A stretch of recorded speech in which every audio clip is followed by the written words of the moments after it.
Welcome to the Theology in Progress podcast. This week we sat around and talked about the benefits of journaling and how terrible we are at it. But we came up with some good ideas that may help. Take a listen. All right, welcome back to the Theology in Progress podcast. I'm Josh. I'm Chris. And I'm Brandon. Always good to have Brandon in here with us. It's fun to be here. I think this might be like the, third or fourth time total that you've actually been in and a part of a podcast. Yes. So, we need to do that more often. I guess we did that one webinar thing where we were each in our own homes. Yeah, we did do that. That was fun. We need to do that again. Should. Anyway, today I want to talk about the spiritual discipline of journaling. Basically, what are its benefits? What is it, I guess? Let's talk about what it is. Because, I mean, most people... I can't say most people, but I wonder if some people, when they hear the word journaling, they think of it as Christians writing in their diaries. Or 12-year-old girls. Or I think of a too. 12-year-old girl when I think of it. Like, journaling was... Some noise in the background. I'm adjusting my chair. Yeah, journaling always had a weird stigma for me growing up when I was younger, because I always thought of it as just being... it's the thing that the little 12-year-old girls do, or they doodle in their journals, or... Yeah. Or their diaries. So journal sounds better anyway. I definitely never imagined it as something a man does. Yeah. Like, women in the church, they journal. Unless you were, like, really, really smart, and you were intelligent enough to have, like, a memoir or something. Yeah. And...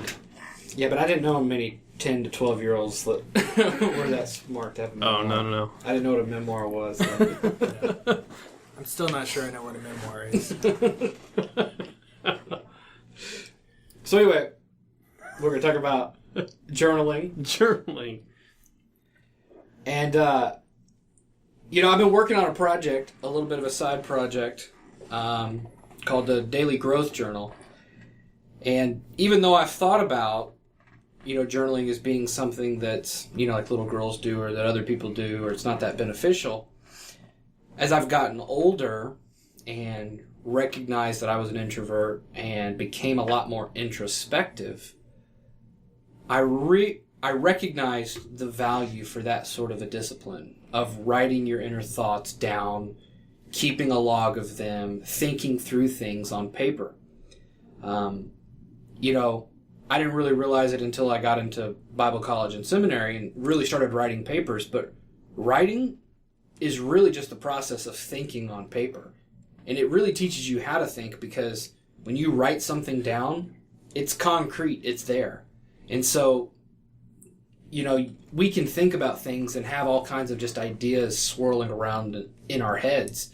But until we write them down and have to put them in a logical order, it totally changes the way that we see those ideas. Because you can have, like, what you think is a great idea. We've all had them, right? When then you say it out loud, and you realize, wait a second, that was not a good idea. Well, it's the same thing with writing, only I think it's a lot worse. Because then when you read something, we all know what it means to read something that we really like, but probably most of us, when we read something, we don't enjoy it. So because reading is a very tedious habit and skill for, our generation, I think we're much akin to just looking at a screen or, but if you try to sit down and read for pleasure. So anyway, all of that kind of has formed the basis of propelling me into this idea of, I really want to journal, but I don't really have the time, and I definitely don't want to take the time to do it. So I've had a journal for, let's see here, I remember I went to Walmart, I bought a notebook, one of those just a regular little old, 5.5 by 8.5, like half sheet. No, it was a size bigger thing. one than that. I don't. They had those like cardboard covers. Oh, like the black ones? Yeah, the black ones, the black and white spotted ones. I bought one of those. I was like, you know what? I'm going to start a journal, and I still have it at home. I think I started it in 2005, junior in high school, and I still have it. And I can go back and I can see that entry. And that first entry was, I just bought a journal, and I really hope I'm going to use it. I think I made 3 more journal entries in that thing, and there it sits. And so I picked up another journal a couple of years ago that I was like, okay, well, I still really want to journal. So I went out and I looked around and I bought one of those really nice leather-bound ones with the, piece of leather strap that goes around and wraps it up. Now, those are the ones that really make you look and feel smart. Because the journal that you use really motivates you. Exactly, it does. So I was like, this is a shoo-in. So I got it, and I've journaled in it more often, but over probably the past 5 years, I've journaled in it about 10, 12 times maybe. I'm not very good at journaling, but I recognize the value in it. And one of the things that is so interesting about the discipline of journaling, whether you're Christian or non-Christian, because journaling has become kind of a big deal in the entrepreneurial circles that I've been kind of paying attention to, and even in the pagan circles, journaling seems to be one of those disciplines that's universally recognized, again, Christian or non-Christian, as being one of the best benefiting disciplines to your life. It gives you the most bang for your buck, in other words. If you were to really just sit down and journal 20 minutes a day, or every other day, or once a week, it seems to pay huge dividends later on in life for your own personal happiness, satisfaction in life, and for, again, trying to understand your thoughts and figuring out your feelings for going forwards in life. And I don't know, I really like the idea of journaling, but I've never been a good journaler, and I'd like to become a better one. I actually journaled for a while, like, ages 21 through 23-ish. And a lot of mine was trying to write songs. Mm-hmm. But then I would also journal about what I'd read in the Bible. I'd write out prayer lists. And it was super beneficial. And then I got married, and then your whole time schedule and your life changes. And I haven't really done it since, unless you consider blogging, Which it's kind of can be. It depends on how honest you are with what you write. Right. Yeah, or the purpose of it. Yeah. Yeah. I've always really liked the idea of journaling prayer lists and making a prayer journal. Yeah. Never ever been good at it. I think I tried it a few times, and every single time I tried it, it lasted for like a day or two. Yeah. Mm-hmm. And that was it. And this, I remember making 2 or 3 different prayer lists, with half a dozen things on them in this journal. And then one of the specific things I remember is going back through there, and it's like, oh, that one's been answered. That one's been answered, and it wasn't an immediate thing, but you could go back and look and see how, God had been working through your life over, through what you had been praying for. And I think that's the thing that appeals to me most about journaling. Right. Because it allows you to relive your life in a way that's a snapshot, but way more significant. Because when you read something, from a year or two ago that you wrote, whether you were really, really happy, or especially for me, I tend to journal when I'm depressed and things are... I'm the same way. Worse. Journal when it's bad. Journal when it's bad, exactly. It puts you right back in that moment. Like you're almost really just right back in that situation.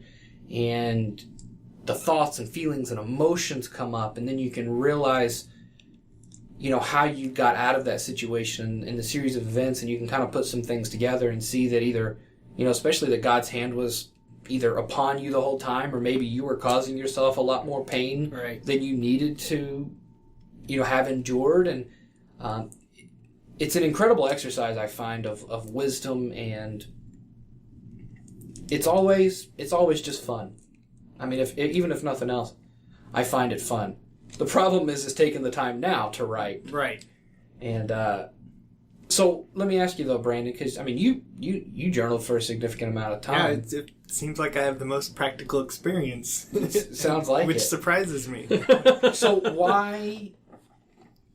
The big question is why do we stop journaling? Why do we have such a hard time, at least staying consistent, especially with something that we want to do so bad?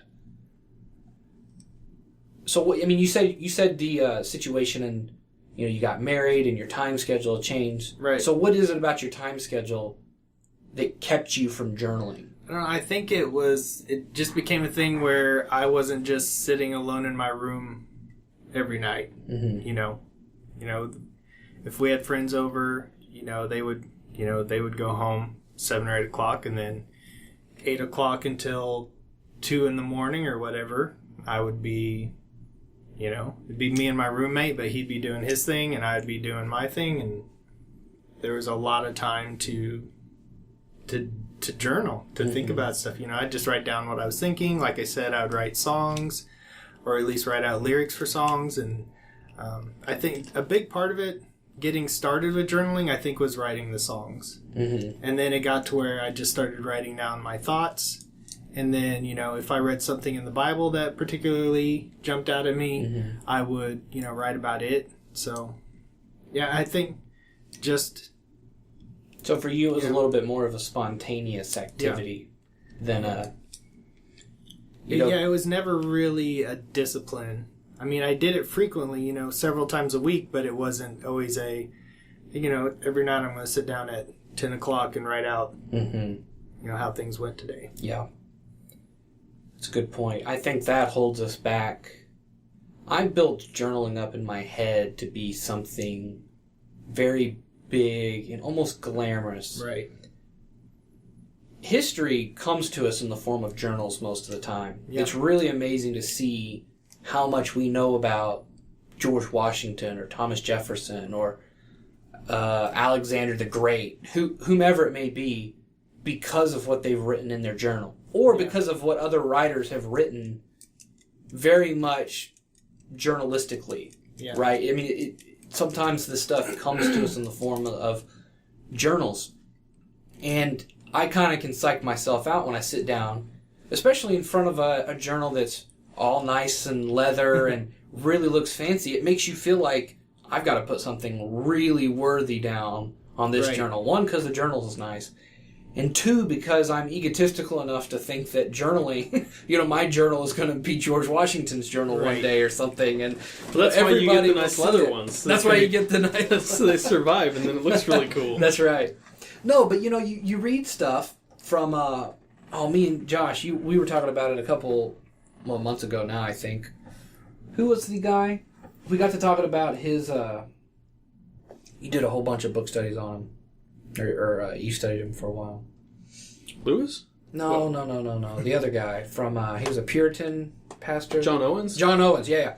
I mean, you read some of the stuff in John Owens' diary, and man, that stuff is powerful. Yeah. You're like, okay, surely that dude didn't just sit down one night and just be like, oh, and then write like the most amazing thing ever. And it turns out he did.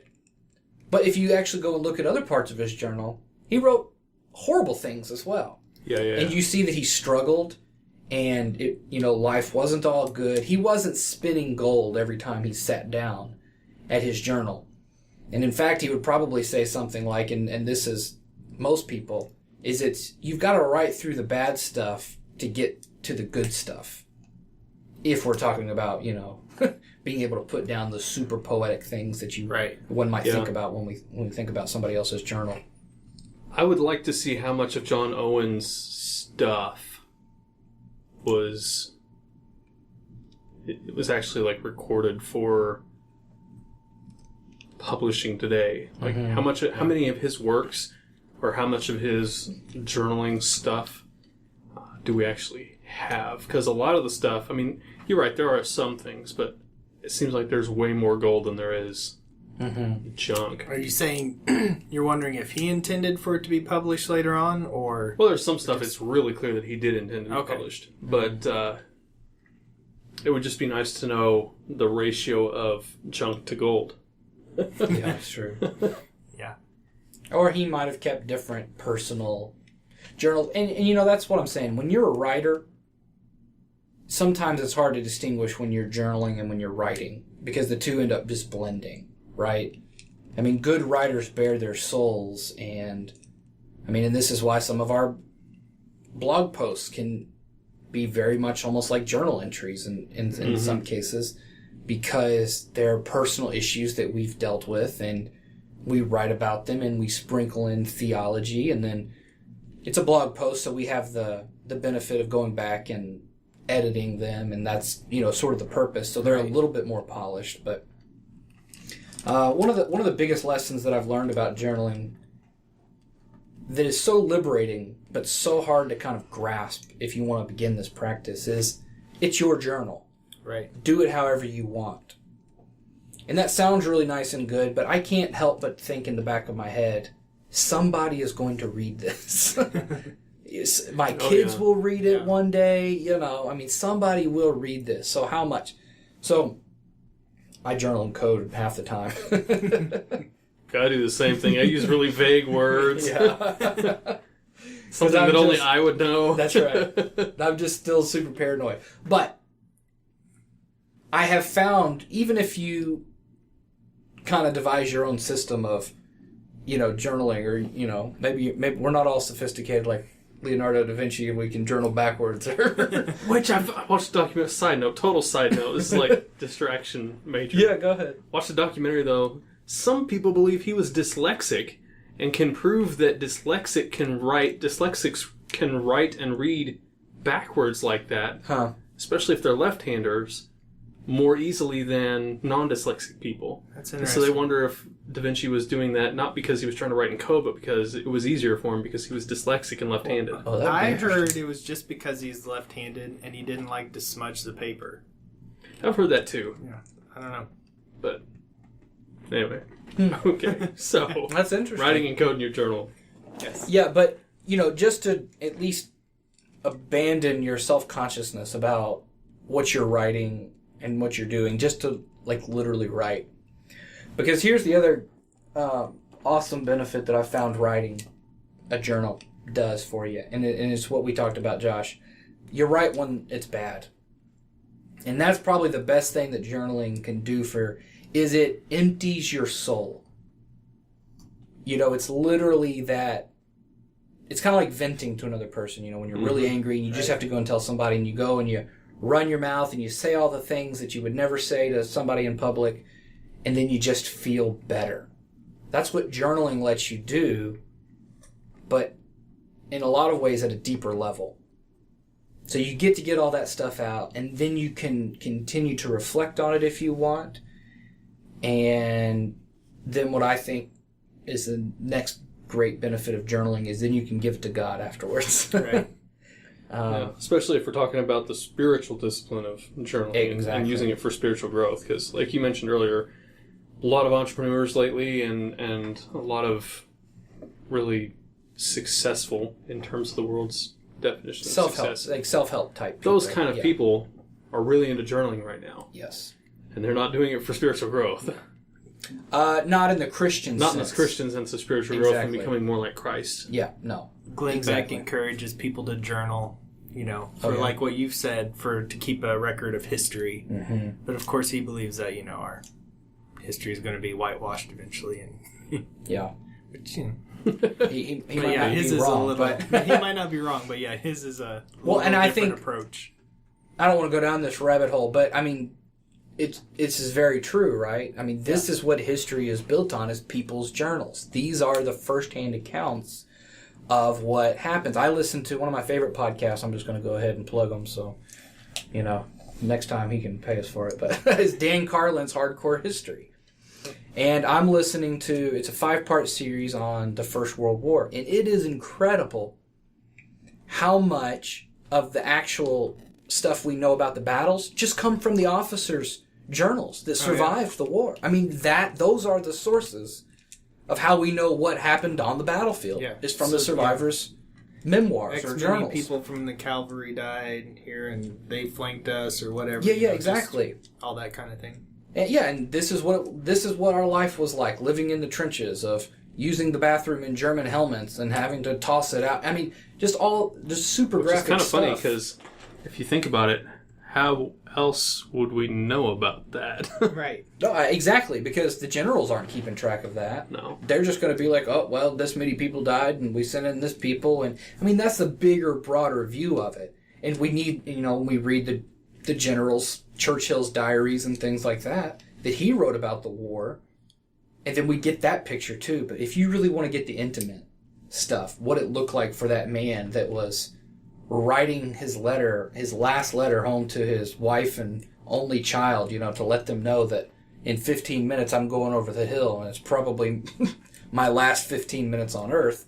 That's a significant moment, and we wouldn't know about that unless journaling happened, you know. But going back to giving it to God, because so important as a Christian spiritual discipline. And it hits on what you were talking about, Brandon. And we see this in the Psalms over and over again, because I think you probably journaled more like what David journaled. Yeah. And David seemed to have written Psalms. Yeah. Or journaled in the form of song. But so many of the Davidic Psalms and others, you find that it's, my heart is downtrodden, or oh, woe is me, my enemies surround me. And then at the end, they conclude with, praise be to God, his love lifts me up and all this stuff. I mean, it's always, no matter what. There's one particular psalm I can't think of it off the top of my head. I'm horrible.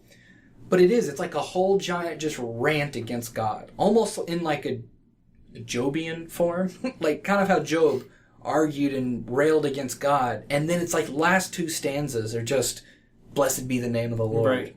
And it's like, so I've actually tried to adopt that in my own journaling, especially because I tend to journal when things are bad. Mm-hmm. And no matter how much I will despair, because I will despair, I always try to leave it with just, blessed be the name of the Lord, if nothing else. Right. Yeah. I've tended to move that direction quite a bit too. For some reason, it's easier for me to, I don't know, I guess, pray out loud in my journal than it is to actually talk about the events of things that are going on. So really for me, it's more about the emotions and stuff that I'm going through at the time. As sometimes the context gets thrown in there, but I find that's what's easiest for me to write about. Yeah. It's good. I kind of go back and forth. I usually focus on my emotions, not so much on the situations. I think that's part of my code. Yeah. Is I don't like to, personally, I don't like to write my prayers. There are some people that keep amazing prayer journals, and they write like word for word their prayer. I pray a lot faster than I want to write, so I find that it bogs me down and I don't enjoy that as much. Sometimes I'll write like a small prayer in there, but I tend to just emotionally dump onto the pages of what I'm feeling, and then I try to usually work through that. Especially if you're dealing with self-worth, shame, or guilt issues. Working through those types of things can be very nuanced, and they can go in a lot of different directions. So that's where anyway. But I still don't journal as much as I want to journal. It would be a great practice. I love to look at it. I looked back over at my, since the 4th of July just passed us, I was looking at my journal, and I looked back to the last 4th of July, 2015. I happened to be home that night alone. My wife had to work, and so I was taking care of the kids, and they had already went to bed, and I was sitting out on my driveway watching all the fireworks in the neighborhood around me. And inspiration hit, and I had to go and grab my journal and come back out there and sit when I was listening to the war zone of patriotic, explosions. Did you feel like in the air. Francis Scott Key? Something like that. I mean, that's what my neighborhood is crazy for. I mean, just everywhere. It really does. It sounds like that scene from The Patriot when the cannons are, going on around the house. That's what it sounds like in my house. It's crazy.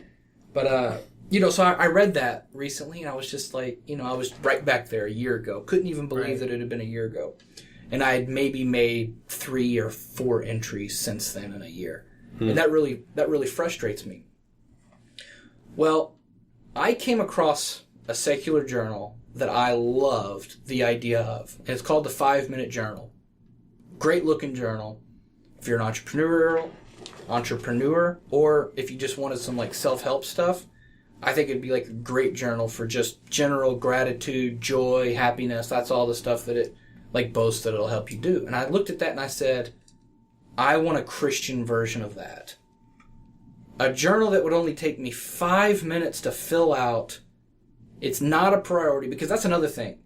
That's why I asked you, like, Brandon, like, why do you, what kind of motivated you to journal? And for me, when I sit down to journal, I feel like I have to write at least 1 page. Yeah. I have to fill up at least 1 page.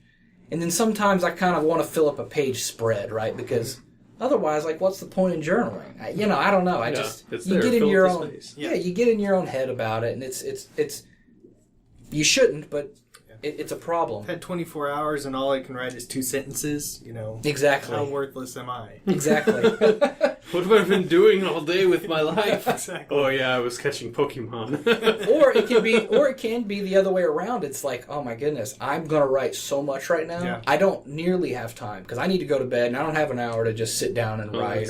Yeah. So it can go the other way. So you'll just end up writing nothing, for fear that once you get into it, you won't be able to shut the floodgates, right? Yeah. So time is a big issue, you're saying? time is a huge issue. I think that has got to be the biggest. Either you don't have enough of it. The other big issue that I think is you don't know what to write about most of the time, which is why we tend to just journal when things are bad. Mm-hmm. Because we can always figure out what to write about when things are bad, not so much when things are good. I mean, what are you supposed to say? Oh, life is fine. Yeah. I'm okay today. And then it sounds like we really recount our emotions. If your emotions are just or content or good, you don't tend to journal, because I'm not just going to say, well, I woke up at 6 o'clock this morning and then took care of my children after they woke up. I mean, that seems nonsensical to people like us. Some people journal like that, and that's awesome. That's great for them. 8:48 a.m. Poured coffee. Yeah. People don't write movies or books like that. Yeah. So I think that's part of it. It's like, nobody wants to read. Just me. Hey, I got up, made breakfast, went and worked for 8 hours, and went to bed. Yep. You're I right. don't know. Can there be any value in that? I think there can, especially if you were... I love the idea of trying to track that. Yeah. For your own benefit of, like, what's my data. habit? Where am I looking at? Yeah, just data collection. Yeah. But that's what you get a Fitbit for. We use, I have an app called iMood Tracker, Uh-huh. and you can basically tell it to set notifications on your phone to ask you how you're feeling at any given time that you want to schedule, and just asks you how you're feeling on a scale of 1 to 10, and you can assign whatever words you want to associate with each one of those 10 numbers, and it tracks those points and gives you a nice little graph as far as what your mood has been doing, as far as going like up and down throughout the week, and starts to say, hey, during this time of the day you're usually not feeling as good. And that's some great data. Could that data not be even better if you tracked what you did for like every half hour of the day, and then maybe you would spot a situational pattern to your mood that would be like, that sounds great. Way too tedious for me. I'm not that. Yeah, I want that to don't happen like to automatically. Yeah. But then it freaks me out that my phone could do that automatically, so I just don't want it to happen No, at all. exactly. You're very right. So we're back to journaling again. Well, anyway, so I created what I'm calling the Daily Growth Journal. So I think it takes the best of all of the major points of journaling, the benefits that you want to get out of journaling, particularly gratitude. I think gratitude, it's been one of the newest things that I've come in contact with as far as like journaling produces this in your life. But I think it's probably one of the most important, especially for living a happy, joyful life. Especially when we're talking about this in the context of joyful and thankful before God, in that context. Because when you journal about only things that are bad, that's what you're going to be reflecting on, is just the things that are bad. And then when they're good, you can go on. And, even if I've been able to cultivate in my life an attitude of thankfulness in my prayer life outside of, but I don't record it. So I think that's a very important thing, is to try to get in the habit of journaling about the good things, and at least just writing down a couple of things that you're thankful for every day. And what that does is it creates mindfulness. And now I think we talked about mindfulness one of the first couple of podcasts. Oh, yeah, that's been a while ago. Where we talked about meditation and stuff like that. So a lot of this is kind of building on that. But mindfulness is, you'll hear it thrown around again in sort of the pagan circles when they're talking about meditation or self-improvement. But it's actually a very biblical concept, I find, because at the core of it, it's just taking captive every thought. it's not letting your emotions get the better of you. It's being angry and sinning not. It's being in control of who you are, mastering your flesh and not letting your flesh rise up and just be overly reactive no matter what. It's a good thing to have emotions. It's not about killing the emotions. I think sometimes the secularists can go a little too far on trying to actually circumvent emotion. And I don't think that's where it should be used, but it should be used to help us control our reactivity. Because we don't want to react wrongly, or rashly rather, but we really want to, react intentionally and with good purpose and through the help of the Holy Spirit.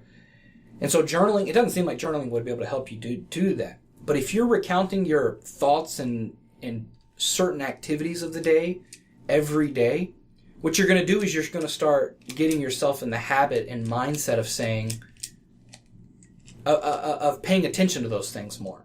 Mm-hmm. That, by definition, is mindfulness, because you're going to be mindful of your actions, your decisions, your mood, your behavior. I bet, Josh, because you use that mood tracker app, you pay a lot more attention to just how you're feeling throughout the day, because your phone is kind of reminding you to. Yeah. I've kind of stopped it in the last few weeks, but yeah, you're right. It, like for me, I was using it specifically to help me deal with, or try to find certain times of the day when I was more vulnerable to temptation. Mm-hmm. Like maybe when my self-control was running a little bit low, or when I was maybe in more of a I don't care mood. And in that way, it did help me track and determine how my mood was affecting those things. So it was really good for that. And I think that's just mindfulness. Yeah. At the best possible outcome, right? Because then it's not just being aware of your mood, but now you've assigned a specific purpose to that. And so it's not just about tracking the data, but then it becomes about, again, a deeper spiritual discipline at that point. And that's really what I think journaling ultimate benefit is I find it to be the spiritual discipline that can tie the others together, right? Because it can become a scripture journal, a prayer journal, a fasting journal, a temptation journal, whatever it is, whatever you're dealing with, I find that it can enhance that particular spiritual discipline. Solitude, you name it. I'm still trying to find a spiritual discipline that I don't think journaling can help enhance. So the Daily Growth Journal is a very short journal. It's just, there's 2 pages each day, really just one, and it just has 6 questions. You just answer 6 really simple questions. You don't have to write very much. They can just be 1-sentence, one-liners. Again, it's all about just conditioning that mindfulness training. And then there's another page for additional thoughts and feelings. So if you do go throughout the day and you do have additional thoughts, or, maybe some days there are those when the floodgates want to open and you need more space, then that page is there also. So it's also broken down into 2 sections, a morning reflection and an evening reflection. That sounds ridiculous for somebody who doesn't want to journal once a day. So you're just complaining about having time, Chris. Exactly. And I really struggled with that, but I love the idea of, again, if it only takes me 5 minutes for each section, I can do that. I can find that time. Of when I sit down to pray in the morning, I already pray in the morning. I can just open the thing up, answer the questions. And now the questions don't change each day. They're the same exact questions. Now that also might seem a little bit not right, but I've done that on purpose because, again, it's all about, there's something about that habit and that routine that can work both for and against you. It can work against you by just saying, okay, well, I can write the same thing every day. Well, the point is to not write the same thing every day. And that's really where the growth will come from. Because the questions being the same will put you in the routine to make you mindful about those certain areas. Mm-hmm. And these are very specific areas of your Christian life. So the 2 main questions for the morning reflection are, who is God calling me to be? And the second one is, how can I serve God and others today? So we have being. Who are you made to be today? And then what can I do that flows from my being? And so the best definition I found for spiritual growth in Christ is embodying or becoming the person who God has already made you to be. Like, we are made perfectly righteous through Christ's death and resurrection, his sacrifice. What living a righteous life is really about is about learning to embody that righteousness, to walk in it. Not because we need to earn it, not because we don't have it, but it's walking in that righteousness because we already do. That's like a radical, flipped upside down, non-legalistic way of living a righteous life of, I want to be righteous because I already have it, not so that I can get it. Yeah. And so I think that's so important. If you're just thinking about those questions each day and you can write something different, I mean, it will spur. Now, if you some days you might need to write the same thing because you legitimately don't, but it's a progressive journey of growth. Growth doesn't happen overnight. It's slow. It's not apparent, and we can't measure it. That's another important reason why I think a journal is so important, because we all have those moments where we look back over our lives and we realize, wait a second, I don't do the same things I used to do. And it's in those moments when you realize that you've grown. Yeah, you can't really measure your growth from yesterday to today. Exactly. But you can measure your growth if you have the data from 6 months to now. You know. And a journal lets you go back and look at it and read over it. And it can both encourage you when you're discouraged to say, oh, wow, God really was with me the entire time. Right. You know, Josh, I mean, you've tested this many times, right, of going through all this huge funk that you've been in over the past couple of years and knowing that God has been closer to you than ever before, even though it sure didn't feel like it. Yeah. And when you're in the good times, recognizing and looking and seeing. I mean, it's cause for even more rejoicing at that point. And it causes you to take note of it. So you'll take those times less for granted. I don't know if that's the correct syntax, but you won't take those times for granted anymore, because you'll recognize their true importance. And then, again, through that journaling practice, you'll be able to reflect on them and really enjoy them. We just take them for granted, and it really is a shame. I do this all the time. I will let the good times in my life pass me by without having really stopped to enjoy them for what they are, because I'm always looking for the next moment. And mindfulness is a great way to live in the present moment. Again, Jesus said, don't worry about tomorrow. It's got its own problems. Let's worry about today. And journaling chiefly pulls you into the moment of today. So. Yeah. So, if, let's say some people out there listening are kind of like us and struggle journaling at times, from what you found in going through the Daily Growth Journal, aside from having them buy the Daily Growth Journal, which I encourage, by the way, because I've seen it. There's some really good stuff in there. What are some things that people can do practically to maybe start journaling on their own? Yeah, I think journal prompts are a huge thing. I mean, really, the Daily Growth Journal is built on prompts. That's essentially what it is. Yeah, that's one of the things I really liked about it, because so many times, I think another one of the struggles that we didn't really mention was sometimes you just don't know what to write about. Right? Yeah, exactly. And you don't have to think about that because it's just a question. And how many of us can't just answer a question about what's going on in our lives? Yeah, journal prompts are a great way to do that.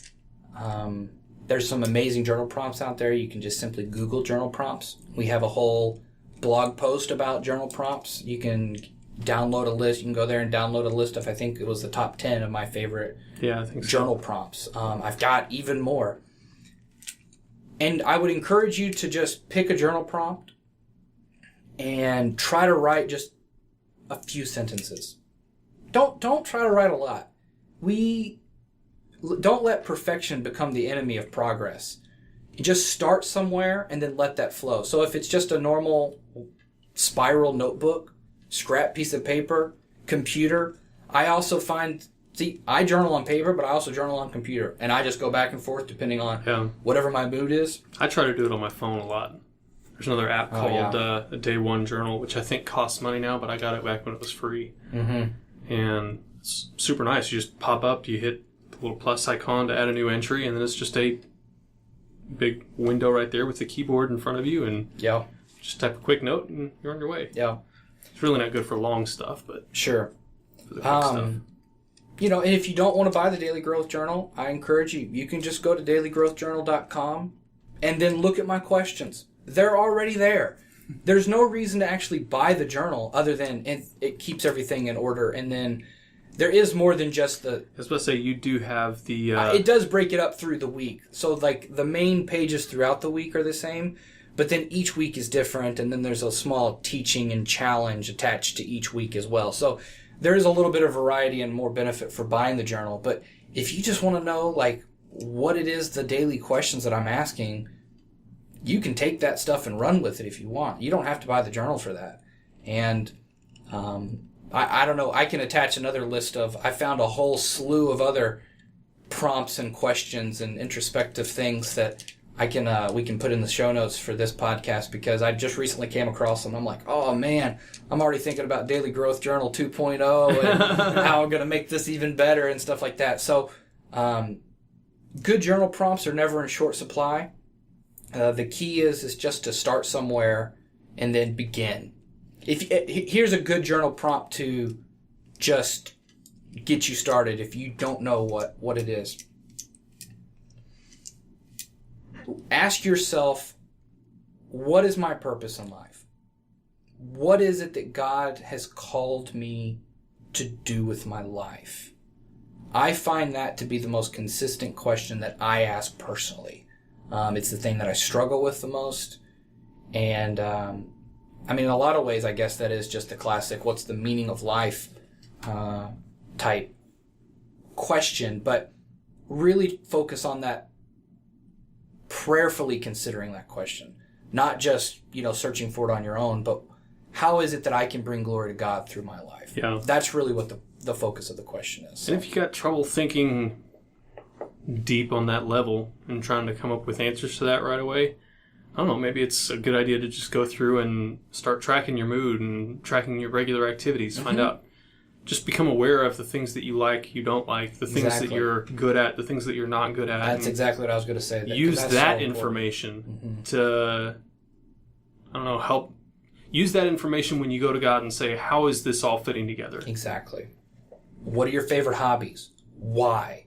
Why is a great question. Why is that a favorite hobby? I love football. What is it about football that I like? What is it about, Josh likes puzzles. While we're sitting here podcasting, he's playing with a puzzle. Why does Put it he down like 2 or 3 times? but it's fine. But why do you like puzzles so much? What does that tell you about who you are? Josh, the strategic thinker that likes to put things in order, and how can God use that then? And I mean, there's all kinds of different facets there that once you can get going, man, you could just take off on it. But again, I would encourage you, pace yourself. If you try to jump in and say, I'm going to write a page every day, and then you can burn yourself out really quickly. It takes a while to build the habit. Mm-hmm. If you were to journal, like 40 days is the typical pattern-setting habit. But if you can just journal like a couple of lines each day for, about 6 weeks, you won't be able to go the 7th week without journaling. It'll be a habit at that point. So I think it'll really make a difference in your life. I know it's made a huge difference in my life working on the Daily Growth Journal and implementing it in my own life while I've been doing it. So looking forward to continuing that. And it's just a tool. It's just a catalyst. So once you're done with it, hopefully you'd be able to set out. And I look at the Daily Growth Journal as kind of more like training wheels. I think it can benefit a lot of people for a long time, but there's a time where maybe you'd be better off going and using other journal prompts or just journaling on your own. Mm-hmm. Once you have the tools and the equipment to use it, or you know how to use it, you don't need it anymore. So good stuff. Well, if you guys have any questions or comments, especially comments on any of the stuff we've talked about, we'd love to interact with you guys and find out what you're thinking, what your experience has been with journaling or hasn't been with journaling, if you're like us at times. We want to know. So let us know in the comments. And if you want to see more stuff like this, hear more stuff like this, and stay up to date on all the new stuff that comes out at Theology in Progress, be sure to subscribe, and we'll make sure that you get everything you could ever want from Theology in Progress. Yep. And if you guys want to support the channel, make sure you share this. You can hit like, subscribe, and share. Sharing this with other people really helps us get our message out there and farther along to other people. And it's a great way to connect with other people and friends. You can also support us financially by going to theologyinprogress.com/donate. And then this particular episode, you can also go to dailygrowthjournal.com. There will also be a link in the show notes. And because Daily Growth Journal is supporting this podcast this week, anything you give to it will go to Theology in Progress as well. So, thank you guys so much. It has been a pleasure. We will see you next time. Make sure you're getting the latest updates about Theology in Progress by subscribing. Go to www.theologyinprogress.com/subscribe.